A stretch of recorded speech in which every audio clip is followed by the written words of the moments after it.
he says for the top silo pages in regards to site URL structure and keyword placement in the URL, can you comment on best practices for using WordPress? For example, should it be domain / / and that gets used in the nav menu or drop down under the blog, and all blog posts relating to the top of silo keyword get that one category assigned for the best SEO? No, my suggestion, use post name permalink settings only. Doesn't matter what your category hierarchy is. Like, well, first of all, keep it simple. I found that, like, guys, if there's one takeaway from today, it's keep your site architecture as simple as possible. Like, seriously, because you can overcomplicate it very, very quickly. And it becomes a nightmare to manage. Plus, it becomes much more difficult to direct link equity through the site when you overcomplicate site structure. So you want to keep your site structure as simple as possible.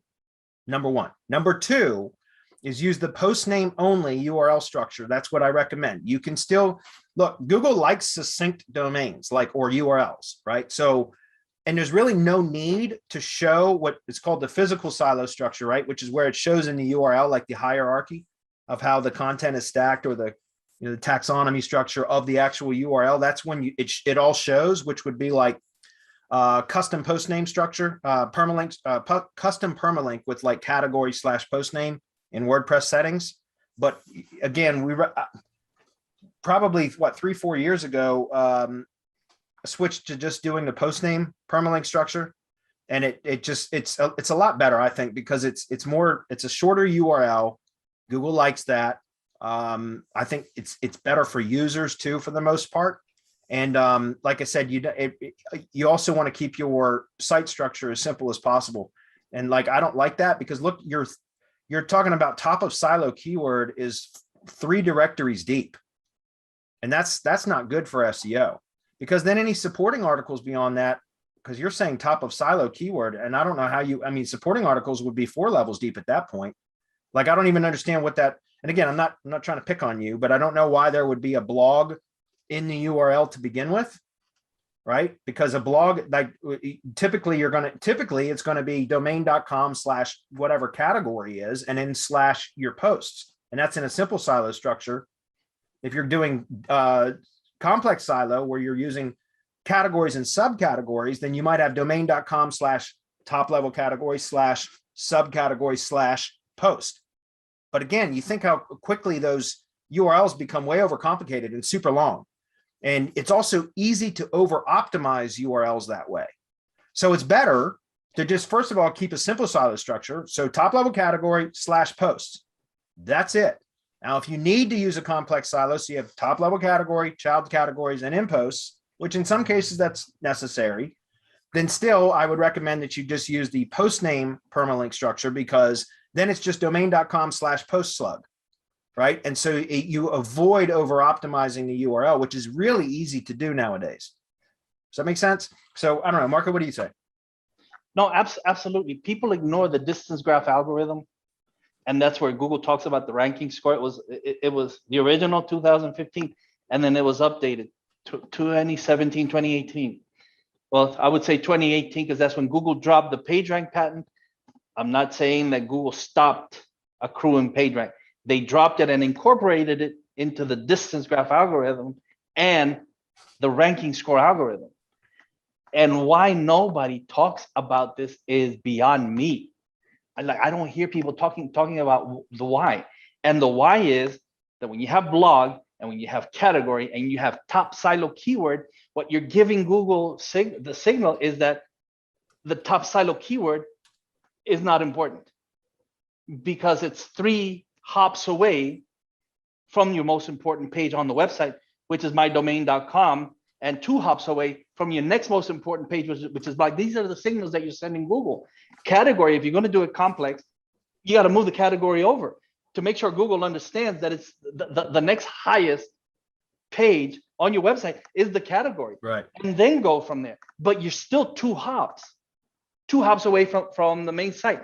You're still going to have to link from that, or push enough power to that category so that Google understands the importance of that category page and understands that it's even more important than your home page, stops ranking that keyword on the home page, brings it to the category. Now everything attached to the category page becomes the next important. people don't understand why their blog posts stop performing, and it's because you're using this type of category. Yeah. Remember who told you? Way too deep. Yeah, it is. And that's what I'm saying. And that again, that goes back to what I was saying about overcomplicating a site build, which can be done really easily. In fact, I talk about using tags for location silos, but you can actually really fuck up the in rank, right? Like the internal link sculpting or link equity sculpting of a site if you have too many tags too. Like it, and I found that out kind of the hard way, but because I was experimenting with some different configurations, and I found it's easier. Just first of all, keep the site structure as simple as possible. If you can just use simple silos and get away with that, which is like, for at least for local, like 90% of the time, that's more than sufficient. And I found that to be just way better. You can get so much better at being able to direct link equity throughout the site the way that you want. So you can push power to specific pages so much easier when it only has, a small amount of entry and exit points on any given page, if that makes sense. If you start adding a lot of tags or you add too many categories as subcategories and all that, it can really dilute the power throughout each individual silo and kind of spread your in rank or your internal link equity out too thin across too many other pages. And so it's much better just to consolidate all that stuff if you can, or if you haven't started the build yet, start the build in a simple, using a simple structure right off the bat, so that you avoid having to do it all later, which is kind of, like I said, some of the projects that I was testing some different methods on using more tags than fewer tags. I found over time that it became more complex than it needed to be. And I ended up having to go back and rework the site structure in order to get it to perform the way that I wanted it to.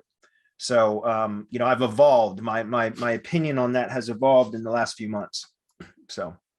Yeah, well, this is straight from the Google algorithm. Is that even opinion or theory or whatever? It's the direct math. This is how it works. More hops away you are, the more signals you're sending Google that it's less important. The closer you are to a trusted authoritative source, which in this case, it starts out with your homepage, then the signal that you're sending Google that it is more trusted and authoritative. Although when it first goes out, it's what we used to call PageRank 1. And in the next PR cycle, it'll go to 0 unless it's linked to an important page, to a trusted authoritative source. So imagine then you link from that blog post, which cycled and went to 0, and you link to that. Well, what are you linking to? Nothing from nothing leaves nothing. Yeah. The math just doesn't work. And so you're pushing all of these posts, and I see people all over the place. Well, I have 20,000 posts and I'm not ranking for anything. Nobody told you to pay attention to the ranking score algorithm and to understand the math behind the ranking score algorithm. That's where it's at. Yeah.